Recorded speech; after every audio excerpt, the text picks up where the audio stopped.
Vamos viver sempre acreditando em um lindo amanhecer. Uma vida em gratidão a Deus é o que nós devemos ter, pois somos frutos dos sonhos de Deus. Uma família com muita esperança, sem olhar as circunstâncias. Um lugar para celebrar. Um lugar para adorar. Um lugar de perseverança. Um lugar de esperança.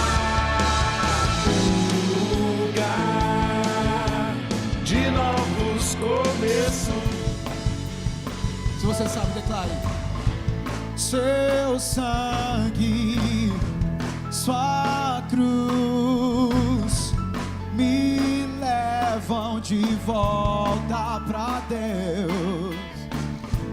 Sua morte, sua vida, as trevas Ele já venceu. Declare que o seu amor me conquistou. Sou eterno devedor. O véu se rasgou, sua luz em mim brilhou, sua glória me cobriu. Mais que vencedor eu sou. Só quem é mais que vencedor, levanta a mão.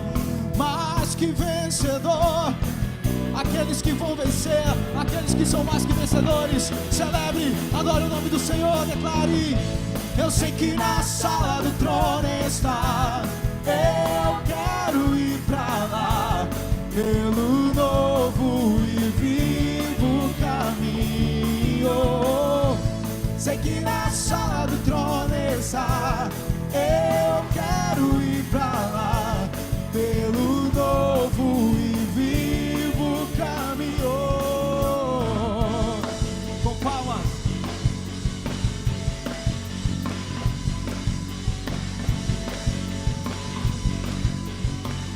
Agradeça ao Senhor pelo seu sacrifício. Eu quero ver a igreja, declare: seu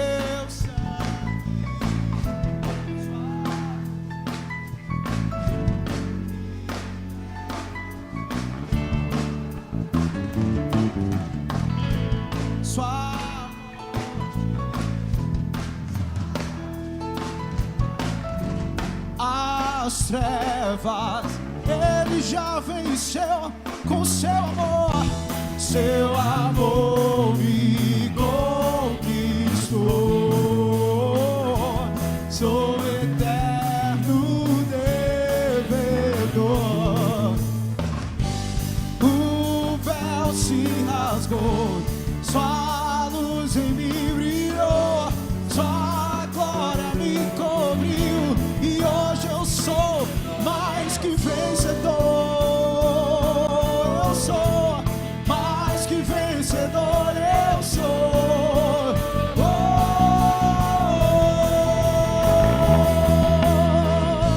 Sei que na sala do trono estás.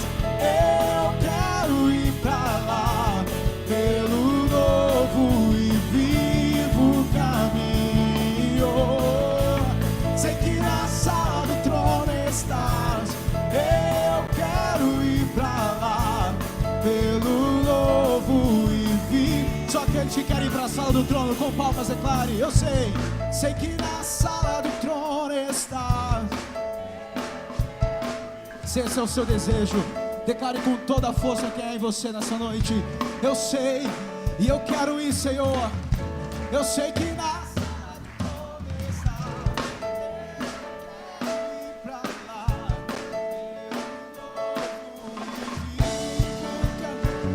Esse é o nosso desejo, Senhor. Eu sei que na sala do trono está.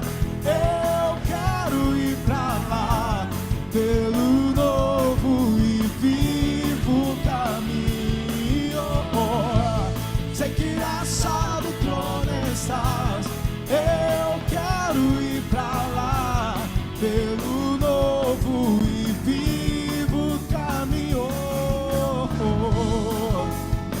Louvamos o teu nome, Senhor.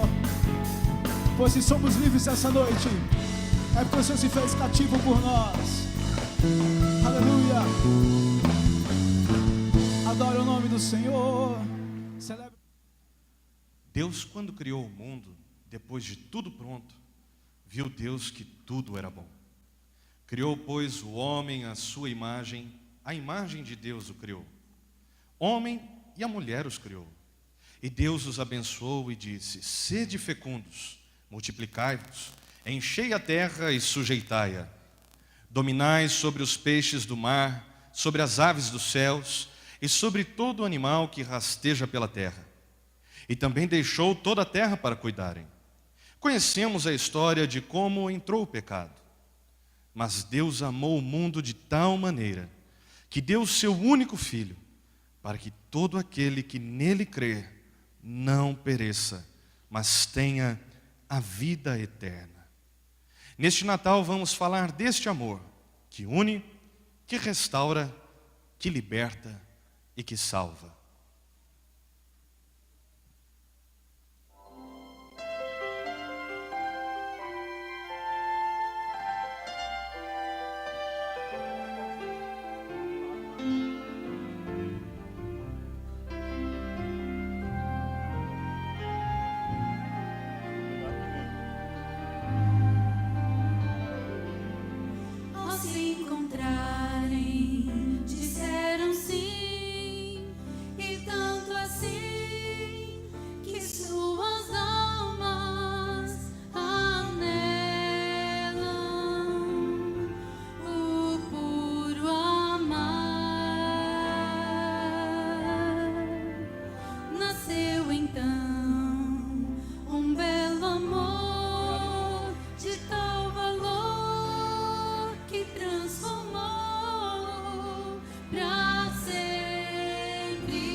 Fico pensando algo que antes havia me passado desapercebido.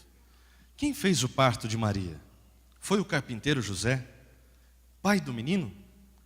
Com certeza não tinha nenhum tato com este tipo de situação.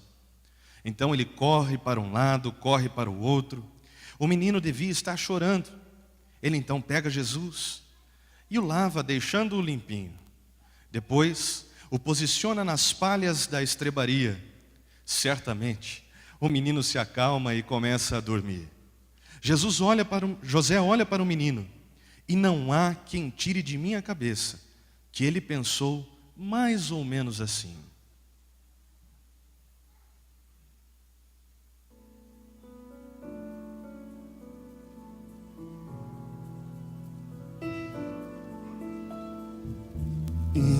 é só um menino, mal acabou de nascer, mas traz nos seus ombros o peso da glória e todo o poder.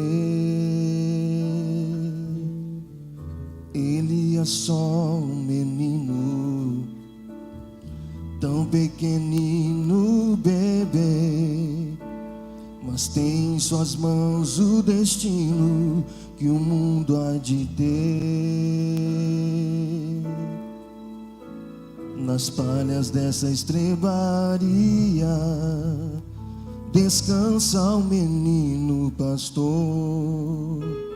A terra celebra este dia, os céus lhe rendem louvor.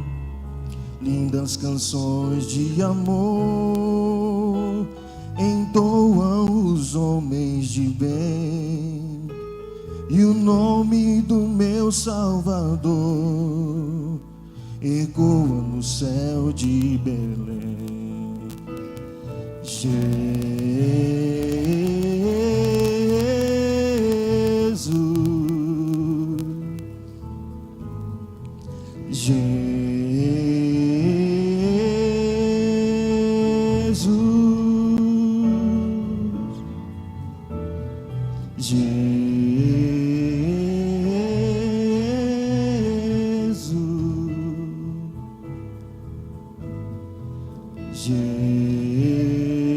Jesus, Salvador. Ele é só um menino, mal acabou de nascer, mas traz nos seus ombros o peso da glória e todo o poder.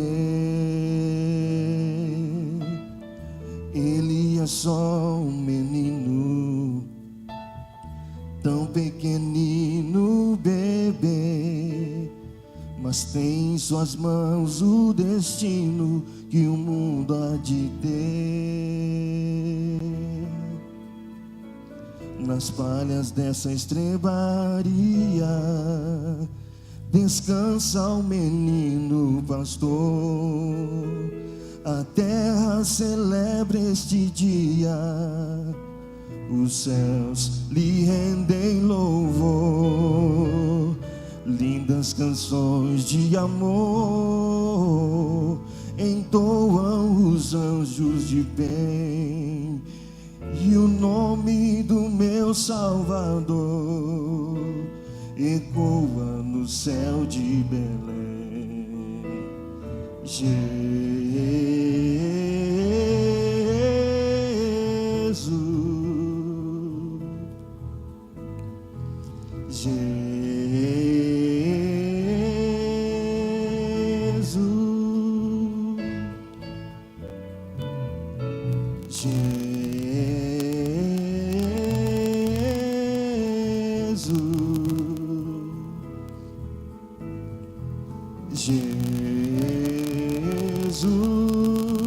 Salvador.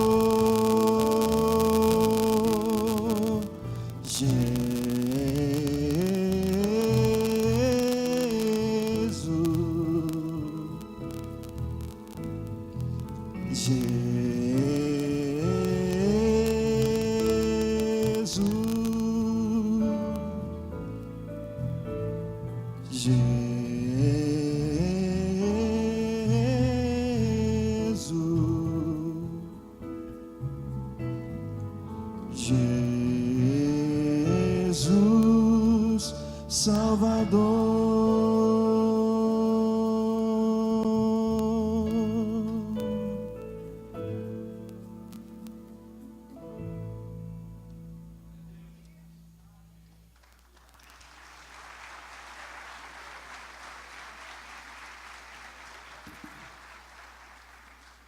Isto aconteceu para que se cumprisse conforme escrito em Isaías capítulo 9, verso 6. Porque um menino nos nasceu, um filho se nos deu, o governo está sobre os seus ombros, e o seu nome será Maravilhoso Conselheiro, Deus forte, Pai da eternidade, Príncipe da paz.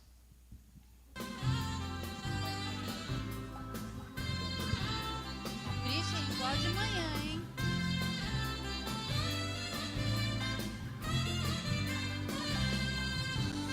Há muito tempo na cidade de Belém, a Virgem concebeu o menino Senhor, Rei dos reis, Senhor dos senhores, Raiz de Davi, pastores, pastores. O brilho da estrela aponta para Belém, a cidadezinha onde nasceu o rei. A graça de Deus a terra conheceu, aleluia, o Salvador já nasceu.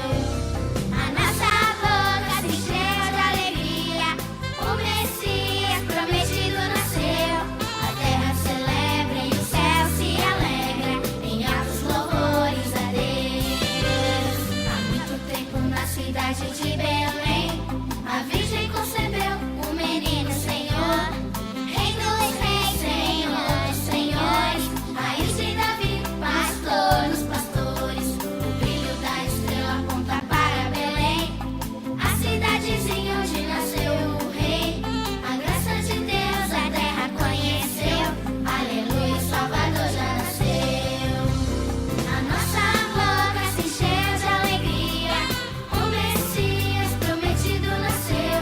A terra celebra e o céu se alegra, em altos louvores a Deus. A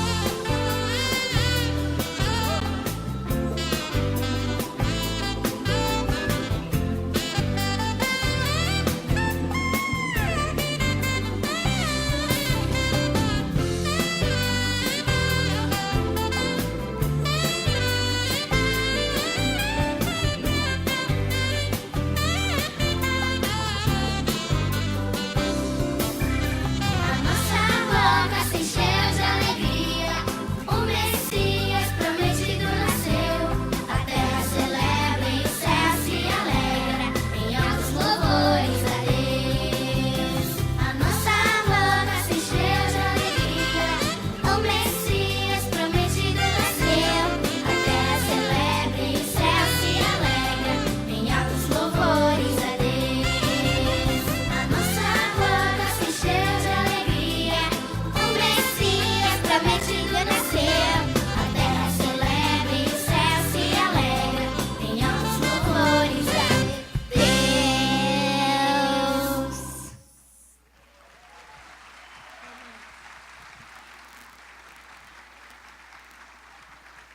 Naquela região haviam pastores que estavam no campo, guardando seus rebanhos.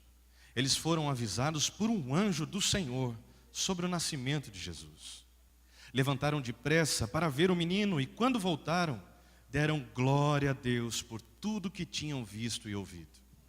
Herodes, sabendo do nascimento do recém-nascido rei dos judeus, chamou secretamente os magos e os enviou a Belém. Disse-lhes: Ide, informai-vos cuidadosamente a respeito do menino. E quando o tiverdes encontrado, avisai-me, para que eu também vá adorá-lo. Depois de ouvirem o rei, partiram, e eis que a estrela que viram no oriente os precedia, até que, chegando, parou sobre onde estava o menino. E vendo eles a estrela, alegraram-se com grande e intenso júbilo. Entrando na estrebaria, viram o menino com Maria, sua mãe. Prostrando-se, adoraram e, abrindo seus tesouros, entregaram-lhe suas ofertas: ouro, incenso e mirra. Sendo por divina advertência prevenidos em sonho, para não voltarem à presença de Herodes, pois sabiam de sua intenção, regressaram por outro caminho à sua terra. Isto está escrito em Mateus capítulo 2, verso 1 ao verso 12. Natal. Lembramos de comunhão, lembramos de paz, lembramos de confraternização. Mas existem inúmeras pessoas correndo de um lado para o outro, como os magos, para ofertarem e retribuírem presentes. Mas no fundo estão solitários, sem terem esperança de um mundo melhor. Os magos sabiam que aquela estrela significava que Jesus é o Filho de Deus, o Salvador, o Rei dos Reis. Mas muitos não conseguem enxergar o brilho da estrela que é Jesus, o verdadeiro significado do Natal. Este amor puro e verdadeiro é o maior presente que Deus nos dá, que é a salvação para os nossos lares.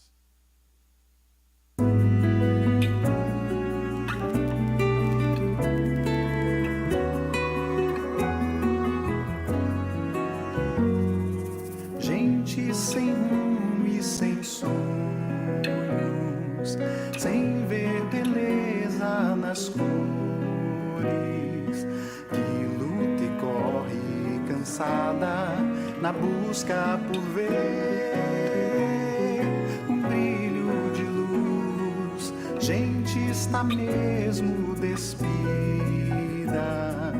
de alegria, de fé e amor, num caminhar solitário, sem ter a esperança de um dia melhor. Mas Deus, que é rico em bondade e amor, enviou do céu o Messias, Senhor, e Ele sim somente é o Salvador.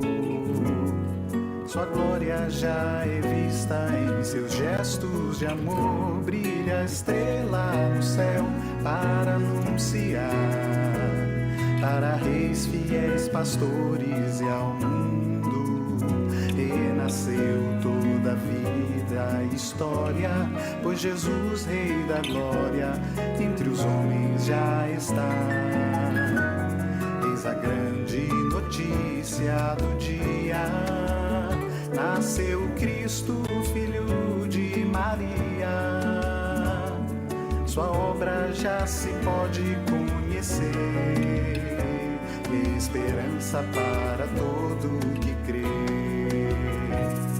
Eis a grande notícia do dia: nasceu Cristo, Filho de Maria. Sua obra já se pode conhecer, e esperança para todo que crê. E esperança para todo que crê. E esperança para todo que crê.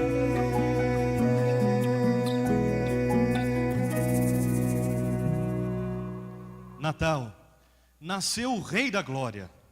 Desejamos a todas as famílias um Feliz Natal e 2014 cheios das ricas bênçãos do Rei dos Reis, Senhor dos Senhores e Pastor dos Pastores.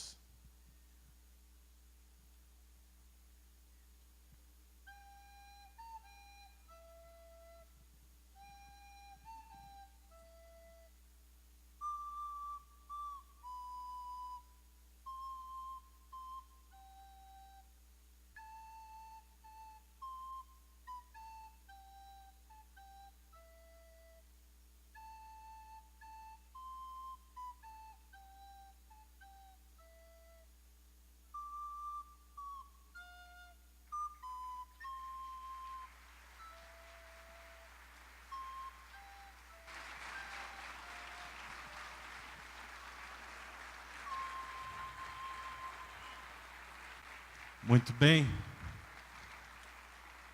essa é a mensagem de Natal.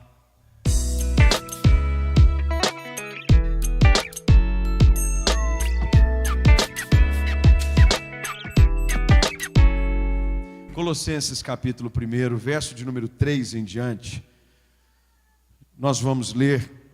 Essa mensagem eu preguei domingo passado, lá em Vinhedo. Domingo passado tivemos um tempo especial com a inauguração do novo templo em Vinhedo. Vale a pena você visitar e conhecer o trabalho que Deus tem realizado ali através da liderança do pastor Alexandre Chaves, com toda a equipe. Em 3 anos somos mais de 200 membros arrolados e agora estamos no portal da cidade e temos expectativa de um novo templo de Deus.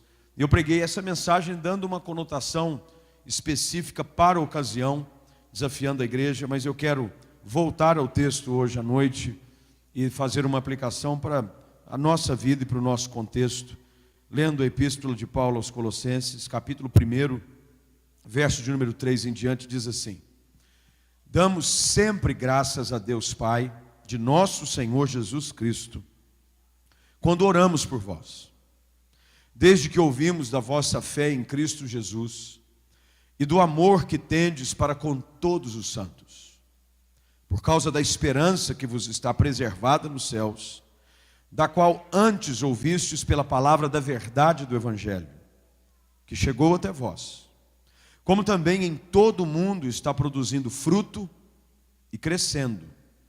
Tal acontece entre vós desde o dia em que ouvistes e entendestes a graça de Deus na verdade, segundo fostes instruídos por Epáfras, nosso amado conservo, e quanto a vós outros, fiel ministro de Cristo, o qual também nos relatou do vosso amor no Espírito.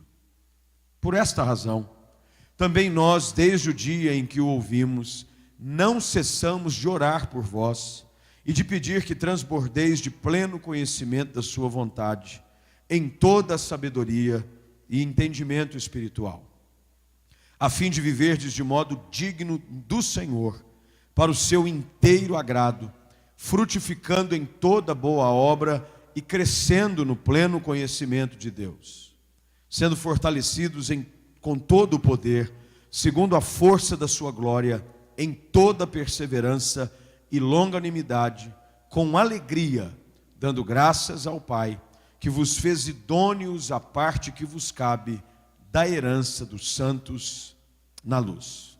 Lemos até aqui, vamos curvar a cabeça mais uma vez, fechar os nossos olhos. Querido Deus, te damos graças pela oportunidade de mais uma vez, reunidos no teu nome, estarmos aqui como parte da tua igreja. Dizemos parte porque a tua igreja, na realidade, ela é composta por todos aqueles que professam o senhorio de Cristo sobre a sua vida e, portanto, ela está espalhada por toda a face da terra. Mas pedimos agora que nesta porção do teu povo, reunido aqui, o teu Espírito venha e fale conosco de uma maneira poderosa e inconfundível.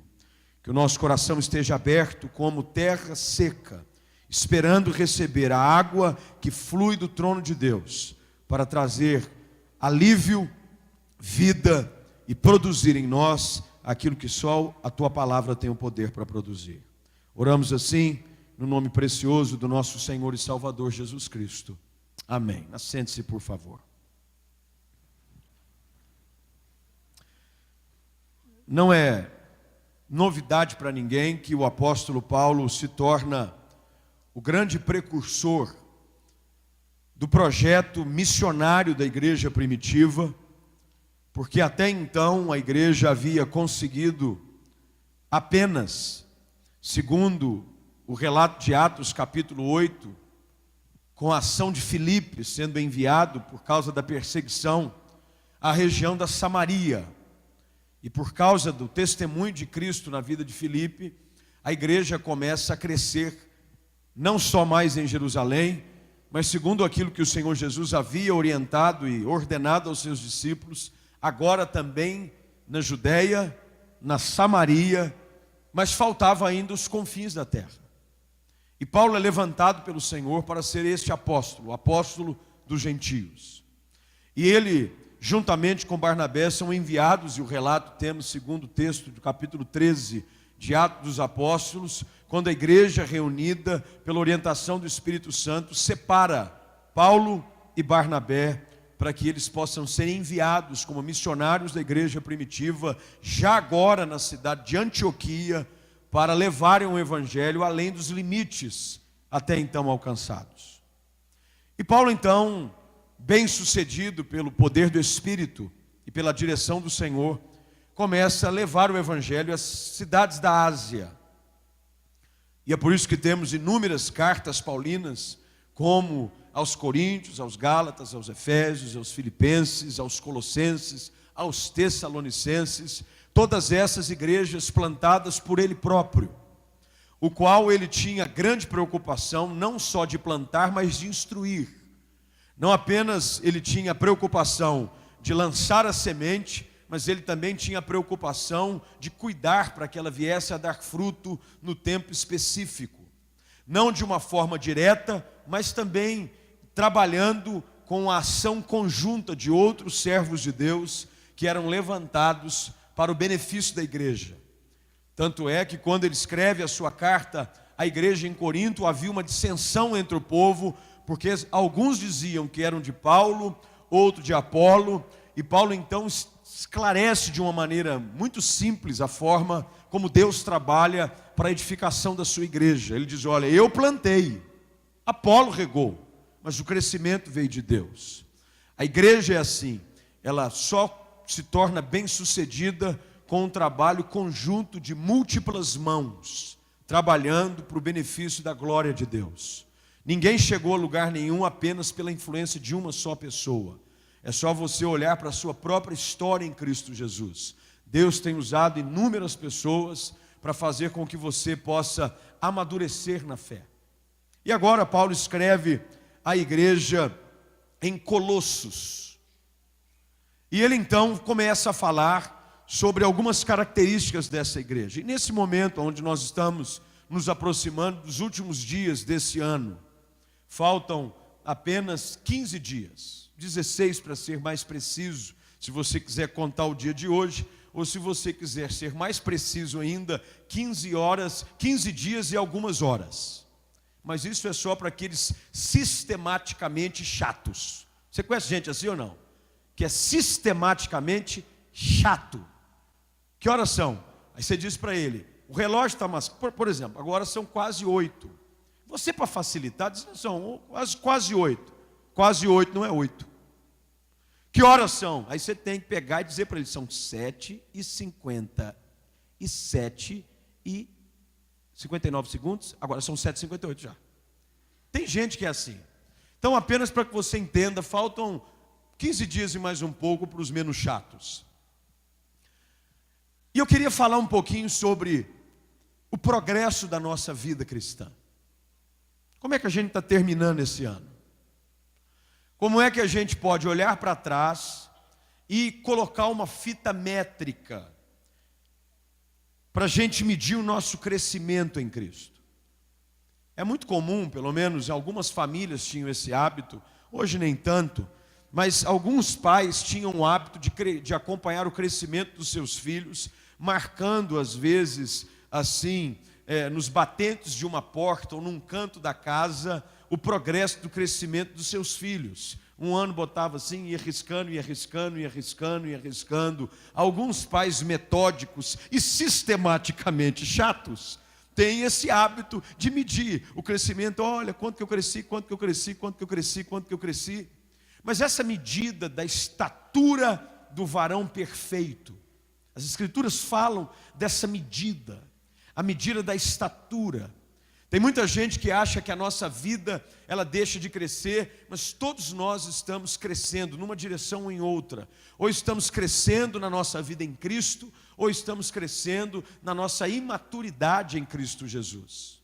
E Paulo fala sobre a maturidade da igreja em Colossos, e eu quero que você atentamente mantenha os seus olhos voltados para as Escrituras, e portanto eu peço que você mantenha a sua Bíblia aberta, por gentileza. Quando Paulo diz assim, eu dou sempre graças a Deus, eu estou no verso de número 3, de onde partirmos, dizendo, quando nós oramos por vós, desde que ouvimos da vossa fé em Cristo Jesus, e do amor que tendes para com todos os santos, e ele gasta os primeiros versículos, até precisamente o verso de número 6, falando do progresso. Ele diz, olha, essa palavra da verdade do Evangelho que chegou até vós, como também em todo o mundo. E olha o que ele diz no verso de número 6. Ela está produzindo fruto e crescendo. Aqui é um princípio básico daquilo que a palavra de Deus produz em nós. A palavra de Deus não vem simplesmente para nos fazer crer em certas situações. A palavra de Deus vem para que nós possamos produzir fruto e crescimento espiritual. É por isso que nós precisamos fazer um balanço da nossa vida nestes últimos dias que antecedem o final do ano.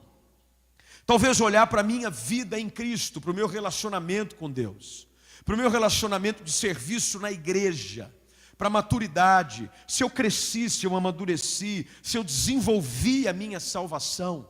A palavra de Deus trata isso de uma forma muito simples e clara, meus queridos. A palavra de Deus diz que eu tenho que desenvolver a minha salvação. Eu devo caminhar dia após dia, sendo aperfeiçoado pela glória de Deus. O relacionamento com a palavra produz mudança na minha vida. E Paulo escreve isso aos Colossenses. E antes que eu entre na aplicação específica da mensagem, eu preciso antes dar esse pano de fundo para que você entenda do que o apóstolo está tratando aqui com a igreja em Colossos. Ele diz: olha, vocês estão produzindo fruto e crescendo. Isso não acontece apenas entre vós. Ele está dizendo que acontece em todo mundo. Olha a análise de Paulo para com uma igreja plantada por ele próprio. A perspectiva não era apenas de um crescimento quantitativo, mas acima de tudo, qualitativo. Às vezes nós ficamos preocupados com o número e nós perdemos a qualidade.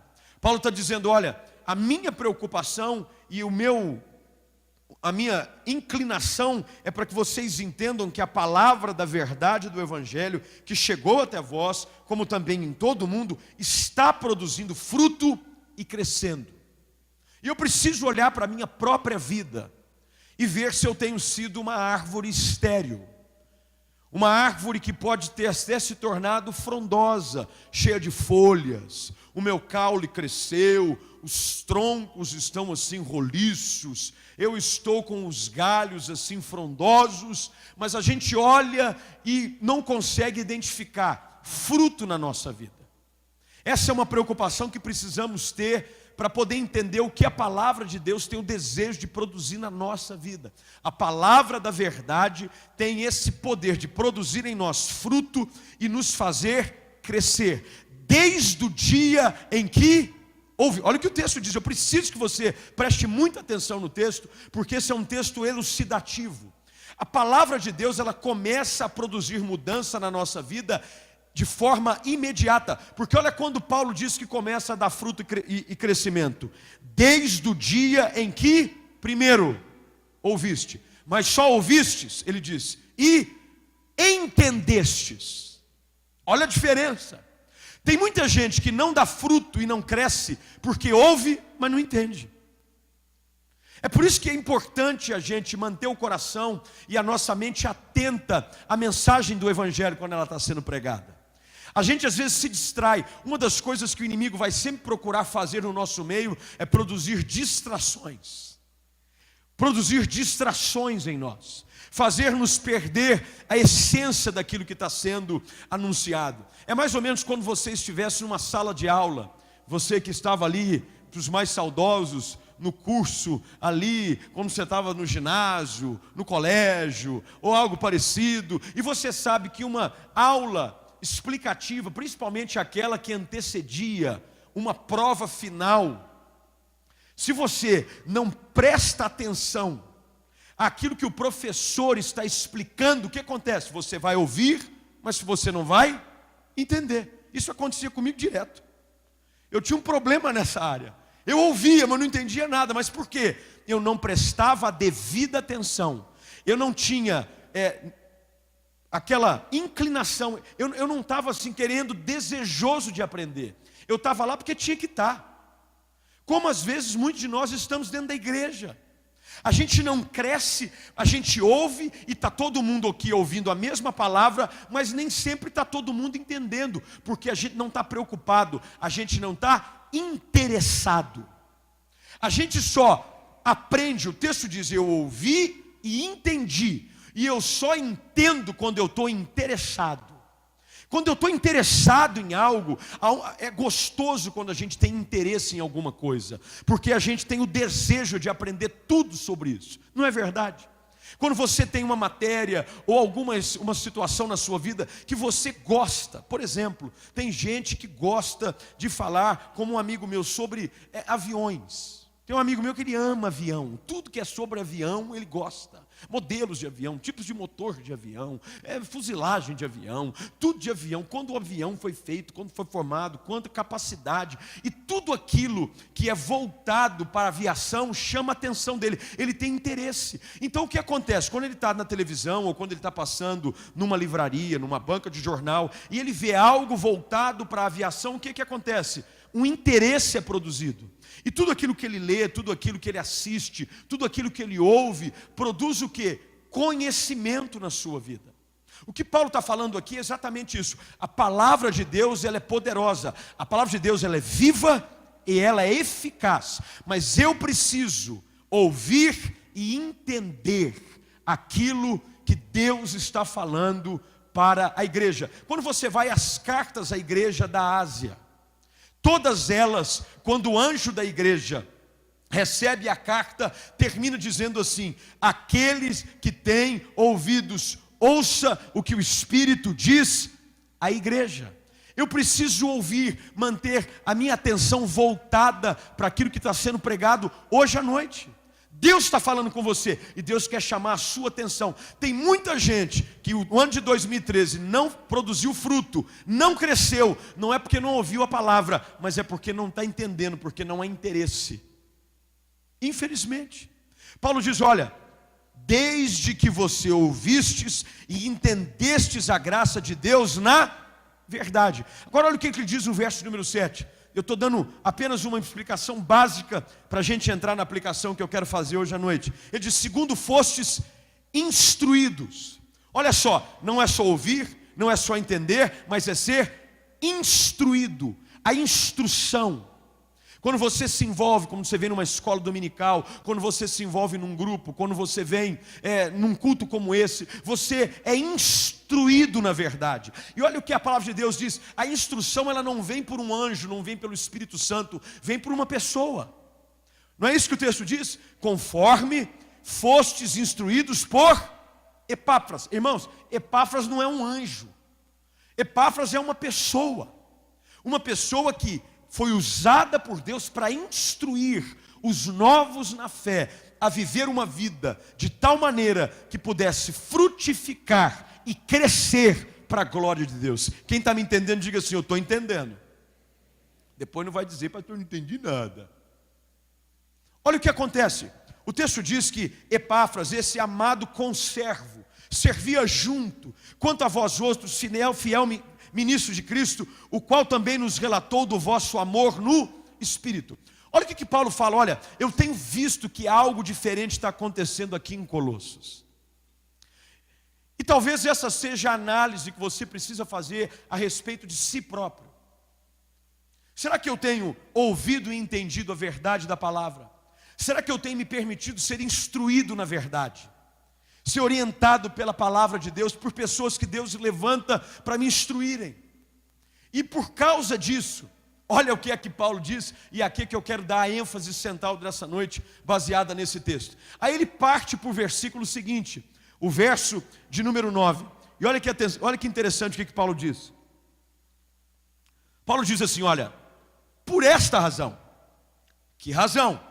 A razão exata de que, se você ouvir a palavra, se você entender, se você for instruído, vai acontecer em todo mundo fruto, crescimento. Por essa razão, também nós, desde o dia em que o ouvimos, não cessamos de orar por vós.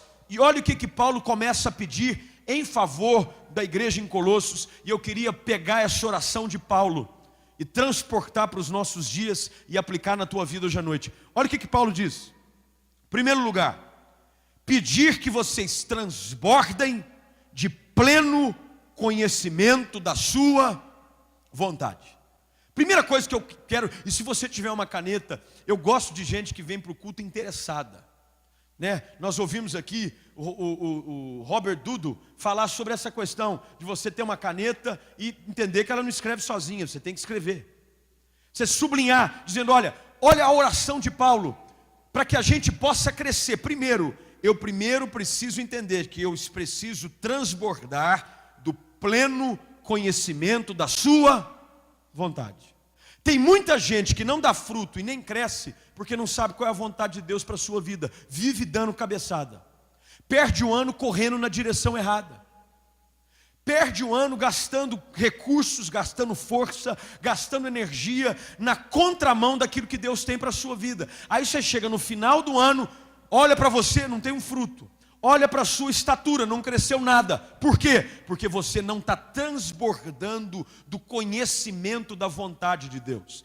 A única forma da gente conhecer e transbordar do conhecimento da verdade de Deus é através da leitura das Escrituras Sagradas. Não pense você que Deus todos os dias vai mandar um anjo, como se fosse o gênio da lâmpada, lá na sua casa, aparecer para você e dizer: José, hoje Deus quer que você faça isso. Não. O conhecimento da verdade, o pleno conhecimento da verdade de Deus está nesse livro que você, espero, tenha em mãos hoje à noite. Nós chamamos de Bíblia Sagrada. A palavra de Deus é a revelação da vontade do Senhor para a nossa vida. Por isso que o salmista Davi afirmava: eu guardo no meu coração a tua palavra, para que eu não possa pecar contra ti. Pecar é errar o alvo. Eu erro o alvo quando eu não sei o que é certo. Eu não sei qual é a vontade de Deus, aí eu erro o alvo. Mas quando eu conheço a palavra de Deus, eu deixo de errar o alvo, porque eu sei o que Ele espera de mim, como marido, como esposa, como filho, como filha, como pai, como mãe, como um servo, como um empregador, como um empregado. Eu vou entendendo a vontade de Deus para a minha vida, e eu vou transbordando do pleno conhecimento da sua vontade. Está me entendendo? Olha o que Paulo está falando, queridos, da igreja de Colossenses, e eu transfiro essa palavra para os queridos irmãos aqui da comunidade da esperança. O que Deus tem para você é que você possa produzir fruto e crescer, mas isso não acontece naturalmente. Tem muita gente que olha para os lados e vê gente crescendo na vida espiritual, vê a família rompendo, vê o casamento abençoado, vê os filhos servindo a Deus, vê o trabalho rompendo e acha que esse é um fruto natural, que é um crescimento natural. Não é. Para que eu possa produzir fruto, para que eu possa crescer, eu tenho que me alimentar da verdade. Eu tenho que receber o adubo da palavra plantado aos meus pés. Eu tenho que estar plantado junto a ribeiro de águas, para que aí sim eu possa produzir fruto e crescer ano após ano. Eu não posso simplesmente aceitar que no ano de 2013 eu vá acabar na minha vida espiritual, na minha vida frutífera, com os mesmos índices que eu tinha 10 anos atrás. Esses dias um camarada colocou numa rede social: é engraçado, mas ao mesmo tempo é triste. Ele diz assim: já está na hora de fazer as metas para o ano de 2014, mas eu não consegui nem cumprir as de 2006 ainda. É engraçado, mas é triste.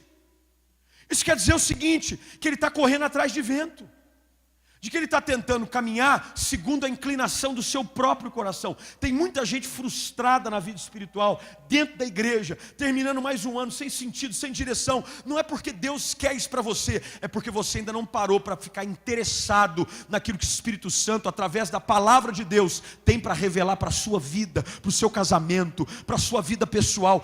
Deus tem vida plena para você. O problema é que a gente não quer transbordar do conhecimento da vontade. A gente às vezes recebe algumas gotas do conhecimento da vontade. A gente não transborda.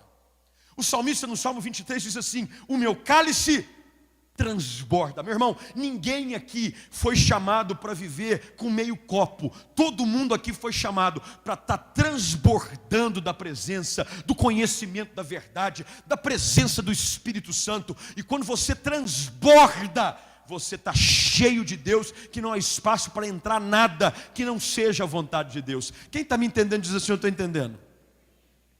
Olha o que Paulo está dizendo. Ele está dizendo: olha, quando eu transbordo do conhecimento da vontade de Deus, quer dizer que não há espaço para mais nada na minha vida, a não ser a vontade de Deus. Olha que coisa linda. Como eu estou tão transbordando, eu estou tão cheio, quando a minha carne, quando o mundo, quando qualquer influência quer ser exercida sobre a minha vida, não há espaço. Eu estou transbordando do conhecimento da vontade de Deus. E é por isso que Paulo fala: a minha oração é essa. Eu tenho ouvido a respeito de vós. Eu tenho ouvido que vocês estão produzindo fruto, olha, legal, muito jóia. Mas olha o que Paulo diz: por esta razão, por saber da eficácia da palavra, é que eu começo a orar por vocês. E o Espírito Santo de Deus hoje ministra sobre a sua vida através dessa palavra para dizer que a mesma oração ecoa neste lugar, em cada assento, em cada corredor, e por aqueles que nos assistem pela internet também, para dizer: Deus quer que você transborde do conhecimento da sua vontade. Eu preciso saber qual é a vontade de Deus para a minha vida. Eu só consigo viver uma vida cheia de perfeição, uma vida agradável, uma vida boa, quando eu estou no centro da vontade de Deus. É por isso que Paulo escreve à igreja em Roma, no capítulo de número 12, quando ele diz: rogo-vos, pois, irmãos, pelas misericórdias de Deus, que apresenteis os vossos corpos como sacrifício vivo, santo e agradável. E não vos conformeis com este mundo, mas transformai-vos pela renovação da vossa mente. O que Paulo está fazendo? Está na hora de você começar a colocar algo novo dentro desse recipiente, para você jogar o que está velho fora. É um exercício simples. Eu devia até ter pego aqui, a gente fazer uma dinâmica interessante. Dá tempo ainda, pastor Chico? Pega um copo desse vazio para mim. Põe alguma coisa de uma outra cor aí dentro. Não pode ser xixi, por favor. Não vai ficar ruim. Põe outra coisa, e aí me dá a água, e me dá uma jarra d'água. Enquanto vocês vão fazendo isso, eu continuo aqui. Olha o que Paulo está falando, olha. Paulo diz: gente, o meu desejo é que vocês sejam transformados pela renovação. Tem gente que ano após ano não renova. Quer viver a mesma vida, quer viver do mesmo jeito, quer viver com as mesmas manias, quer viver segundo a sua vontade. E já foi dito por Albert Einstein, um camarada aí desconhecido, não sei quem já ouviu falar dele, um tal de Albert Einstein, alguém já ouviu falar dele ou não? Ele dizia o seguinte, que a repetição dos mesmos atos, esperando um resultado diferente, é a maior comprovação de insanidade. Porque tem gente que quer continuar fazendo as mesmas coisas, obter um resultado diferente. Não adianta. Se eu quero viver uma vida mais frutífera, se eu quero crescer, se eu quero ver meu casamento mais abençoado, se eu quero ver os meus filhos mais perto de Deus, que eu quero ver minha vida sendo usada para o louvor da glória de Deus, se eu quero servir mais, eu preciso rever os meus atos, os meus conceitos, as minhas atitudes e compará-la com a vontade de Deus para a minha vida. E o que tiver errado, eu tenho que eliminar.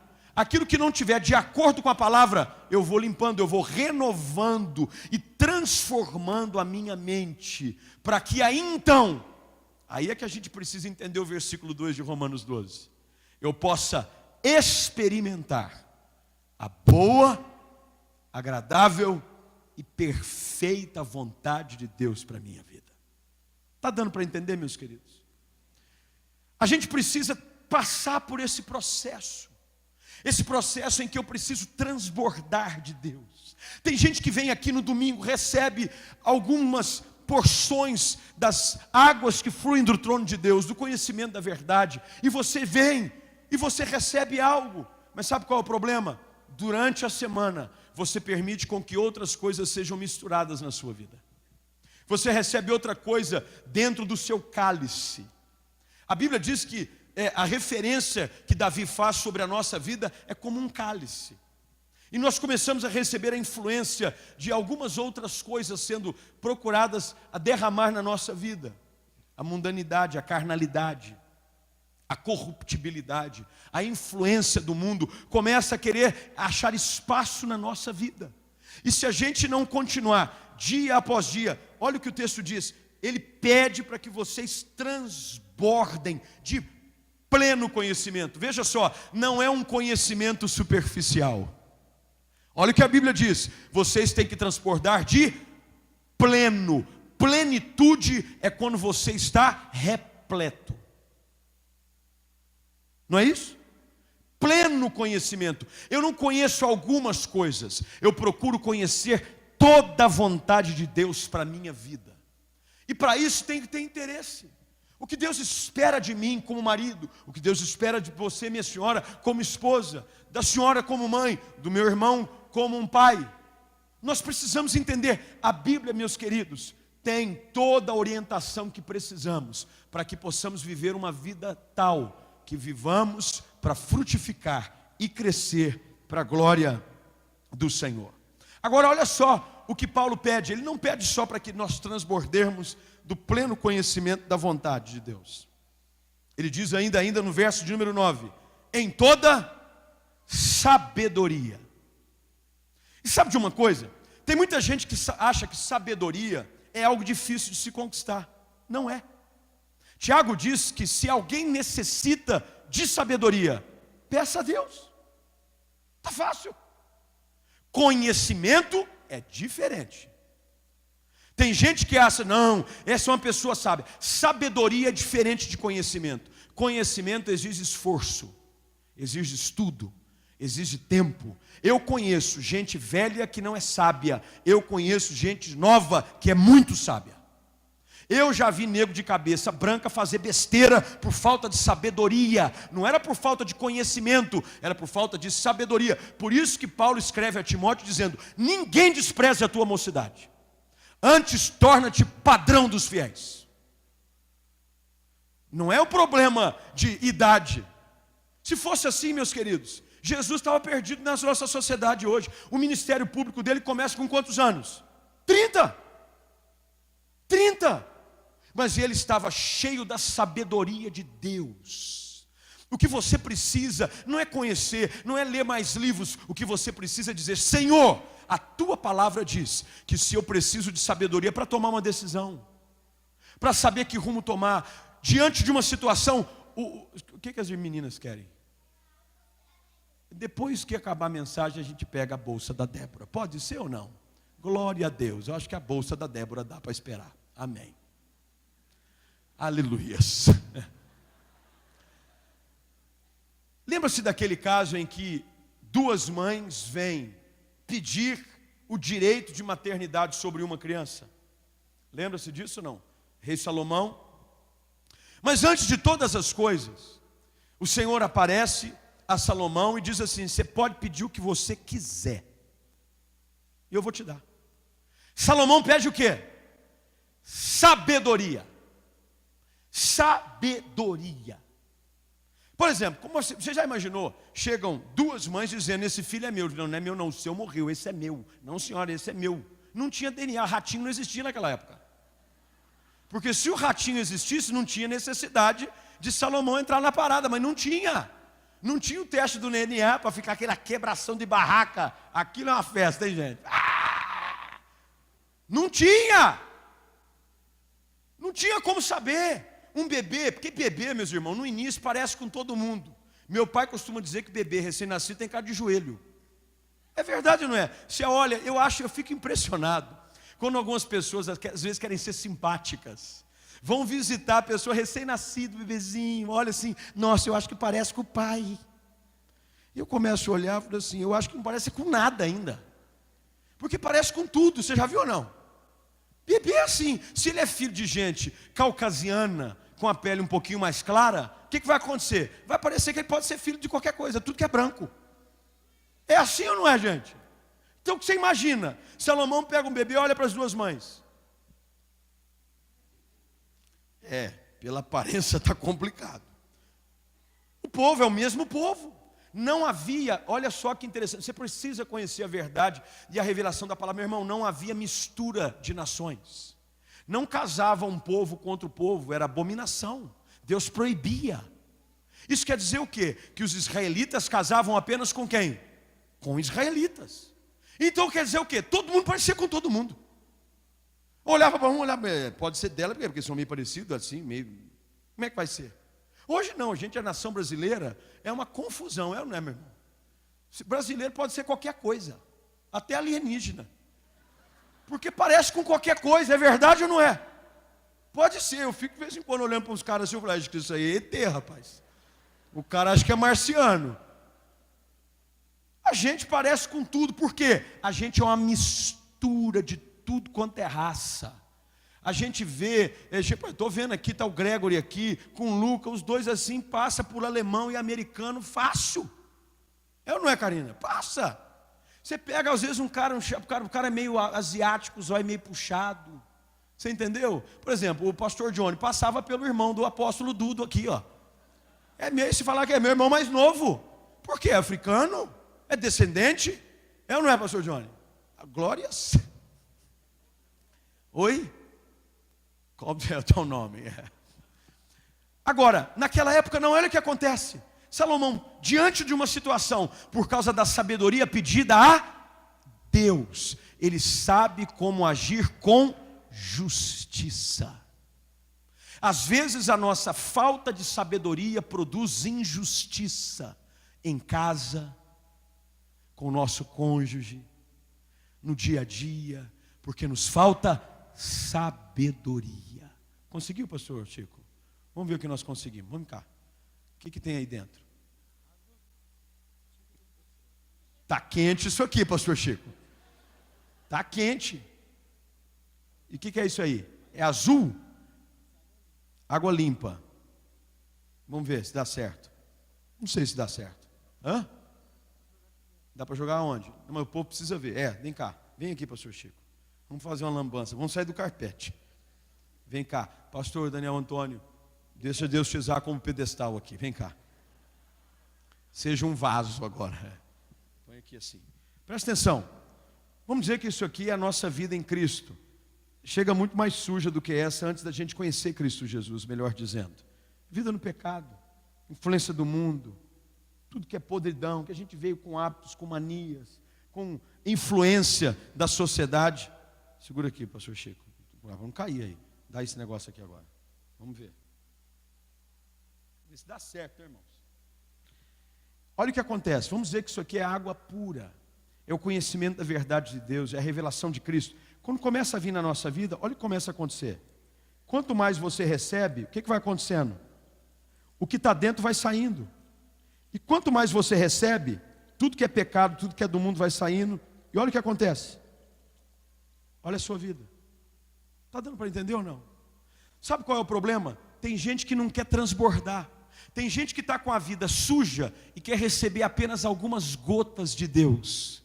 Mas o que Deus quer é que você seja pleno dele, transborde dele, para que tudo aquilo que é impuro na sua vida caia fora e você fique apenas cheio do conhecimento da sua verdade e da presença do Espírito Santo. Deu para entender ou não? Obrigado, pastor Chico. Você está contratado como como é que chama esses negócios? Contra a regra. O cara é contra até na regra. Vamos caminhar, sabedoria. Agora olha só que coisa linda. A Bíblia diz que não só o conhecimento pleno da sua vontade, não só da sabedoria, para que eu não haja com injustiça. Ele diz também entendimento espiritual. Quanta gente age por falta de discernimento. Você não tem entendimento espiritual. Paulo escreve aos Coríntios dizendo assim: o homem natural não entende as coisas do Espírito. Por quê? Porque não lhes são conhecidas, lhes são ocultas.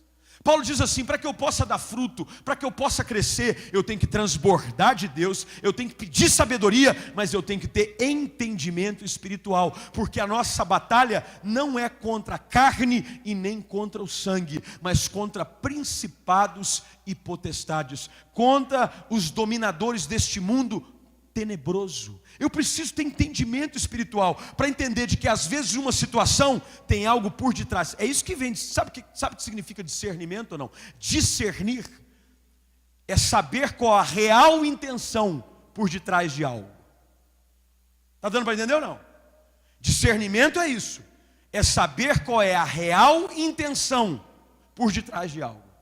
Por causa de uma atitude, de uma palavra. Paulo diz assim: às vezes você não cresce, você não produz fruto, porque você não tem entendimento espiritual. A tua vida espiritual, ela não está intensa. E a única maneira da gente ter entendimento espiritual é quando os nossos ouvidos estão atentos à voz do Espírito Santo, porque Ele fala conosco. O Espírito Santo fala conosco. O entendimento espiritual vem do mundo espiritual, na ação da pessoa do Espírito Santo, nos dizendo aquilo que está por detrás de uma intenção totalmente mascarada. Uma atitude de um chefe num trabalho. Tem muita gente que cai num laço porque não tem entendimento espiritual. Tem muita gente que perde uma oportunidade Porque não tem entendimento espiritual. A palavra de Deus diz que nós precisamos aprender até mesmo, pelo entendimento espiritual, discernir os tempos. Eu preciso saber isso. Eu preciso conhecer isso. E Paulo diz, a única forma para que eu possa, versículo de número 10, eu preciso correr porque eu não quero avançar muito no tempo. Verso de número 10. Isso precisa acontecer para quê? O verso 10 diz, a fim de. O resultado qual é? Viver de modo digno do Senhor. Não é possível, e é o que as Escrituras Sagradas nos dizem, meus queridos, viver de uma forma digna no Senhor, se eu não estou transbordando do pleno conhecimento da verdade, se eu não tenho a sabedoria de Deus agindo na minha vida, e se eu não tenho entendimento espiritual. É por isso que eu não consigo viver de modo digno para servir ao Senhor. Aí você olha para trás e você se frustra, porque você está tentando vencer segundo as suas próprias armas, segundo os seus próprios recursos, segundo a sua humanidade. E segundo a nossa humanidade, meus queridos, nós vamos fracassar sempre. Por isso que Paulo ora e diz, quando a gente assim age, nós vamos viver de modo digno do Senhor, para o seu inteiro, está escrito lá? Vamos, gente, versículo 10, para o seu inteiro agrado. A única forma de eu viver para agradar inteiramente a Deus é quando eu estou transbordando do pleno conhecimento da sua vontade para a minha vida. É quando eu busco sabedoria do alto. Eu não ajo pelo impulso, eu não ajo pela emoção, eu ajo pela sabedoria de Deus, entendendo as coisas espirituais, entendendo de que nós somos seres espirituais e de que a carne milita contra o espírito. Há uma batalha constante travada no mundo espiritual. Você não vê, você às vezes não compreende, mas ela está aí. E se você não tiver entendimento espiritual, você vai reagir de uma forma tal que o teu crescimento e a tua frutificação vai ser condenada. Paulo diz, para viver para o seu inteiro agrado. Verso de número 10. Frutificando em toda boa obra, não é em algumas obras, frutificando em toda boa obra. Quando eu assim faço tudo aquilo que eu me proponho a fazer, aí você vai entender o que o Salmo 1 diz. Você é rápido no gatilho aí? Então vamos lá comigo, Salmo 1, só para a gente entender o contexto, e eu já estou terminando, tenha só mais um pouquinho de paciência. Salmo 1. Diz lá, bem-aventurado o homem que não anda no conselho dos ímpios, não se detém no caminho dos pecadores, não se assenta na roda dos escarnecedores. Antes o seu prazer está na lei do Senhor, na sua lei medita de dia e de noite. Ele está transbordando do conhecimento da vontade de Deus. Ele é como árvore plantada junto a correntes de água. No devido tempo dá o seu fruto, cuja folhagem não murcha. E tudo quanto ele faz. Grifa aí na sua Bíblia se você ainda não tem. Tudo quanto ele faz será bem sucedido.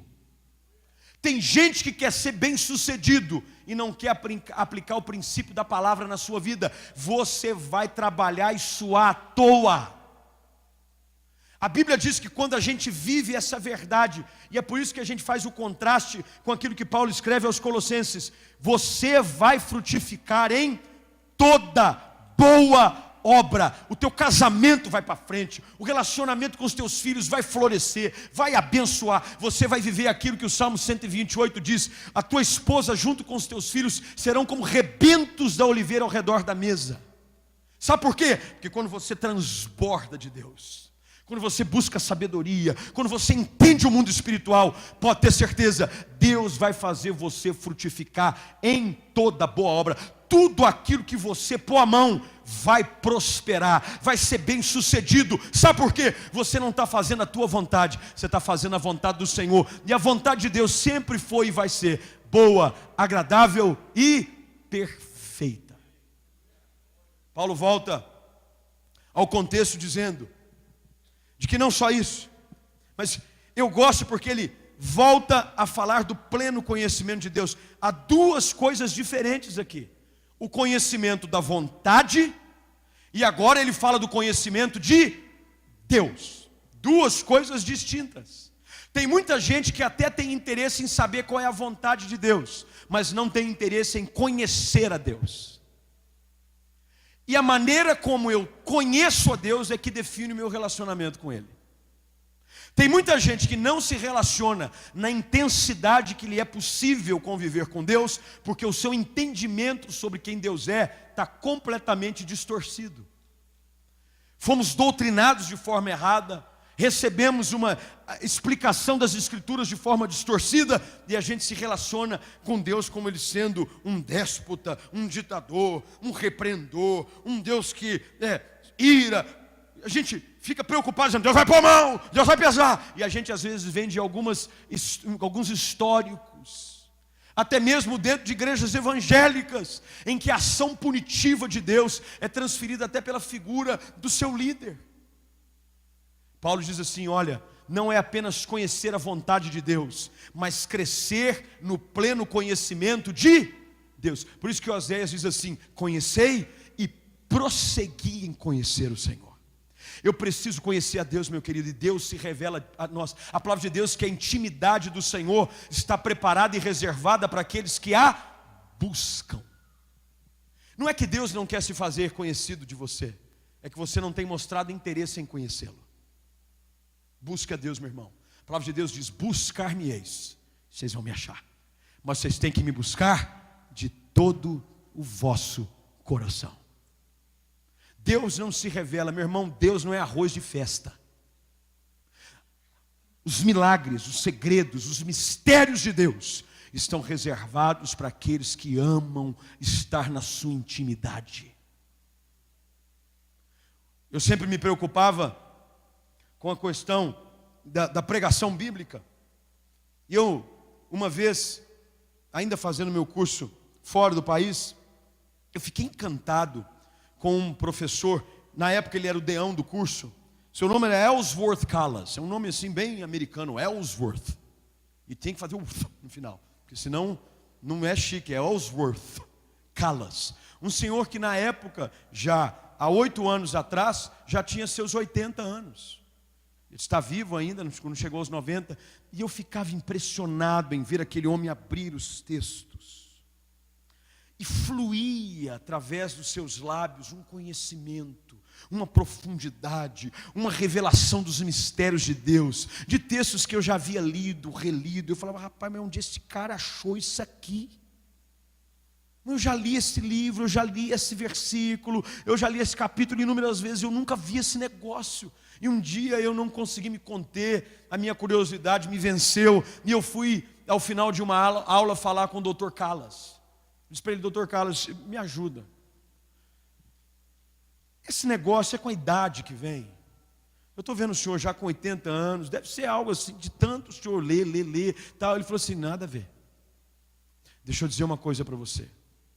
Os mistérios de Deus, os segredos ocultos nas Escrituras, só estão garantidos e separados para aqueles que buscam. E ele usou uma ilustração muito interessante. Ele dizia como se você entrasse numa região que é muito conhecida por ter pedras, pepitas de ouro.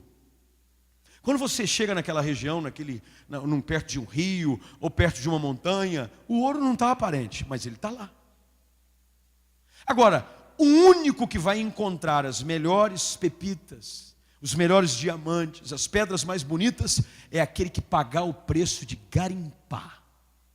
Ele vai ter que pegar a peneira algumas vezes no rio e fazer assim. Aí ele joga para cima. E de repente só acha o quê? Cascalho. Ele diz, não é isso que eu quero. E ele volta. E ele usou esse exemplo para mim. Ele disse assim, olha, assim é a revelação da palavra de Deus. Eu começo a me apaixonar pelo texto. Eu fico buscando algo. E eu leio, treleio, eu quadrileio, eu quinteleio, eu sexteleio. Se não tiver, eu inventei. Ele diz, até que eu encontre os tesouros ocultos nas Escrituras. Eu guardei aquilo para mim. Eu falei, Senhor, se a tua palavra, ela diz que ela é como ouro. Você sabia disso ou não? O salmista no Salmo 119 diz que a palavra de Deus, ela é mais preciosa do que o ouro, e mais desejável do que o destilar do mel. Ela é doce, ela é rica. Eu dizia a Deus: Senhor, se há isso, eu quero garimpar a tua palavra. Eu quero chegar isso lá e buscar, porque eu quero encontrar as riquezas, os tesouros do Senhor para a minha vida. Olha o que Paulo está dizendo: eu preciso crescer no pleno conhecimento de Deus. Meu irmão, você tem que buscar Deus. Vá orar mais, gaste mais tempo, mostre interesse. Às vezes a gente não busca nada, a nossa vida não tem nada, não brilha, não tem riqueza, porque a gente não tem o desejo de conhecer a Deus. Paulo termina, e eu termino com ele, dizendo que tudo isso só é possível segundo a força da sua glória. Eu sou fortalecido com todo o poder. Tem gente que gosta desse versículo aqui, fortalecido com todo o poder, porque todo mundo quer poder. Poder de Deus. Sinto um poder, mas ninguém quer pagar o preço.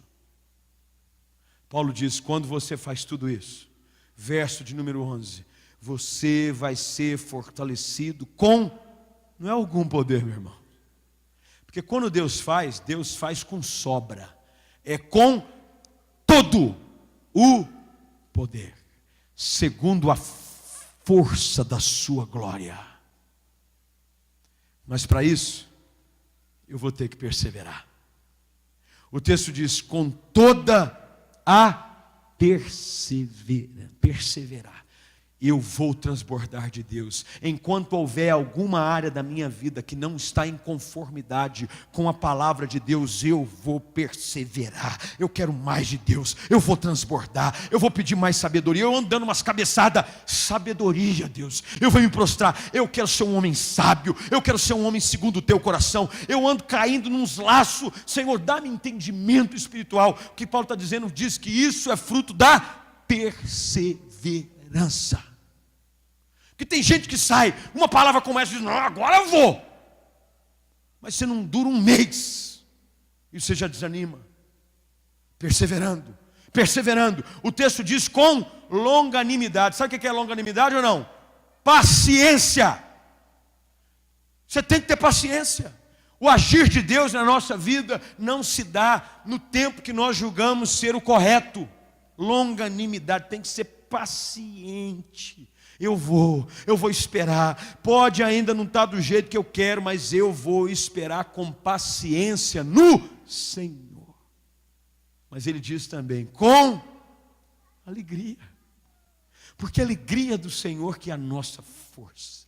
Ele diz: é com perseverança, é com longanimidade, mas também é com alegria, porque eu sei que aquele que fez a promessa é fiel. O que está escrito aqui, meu irmão, não é para alguns, é para todos vocês.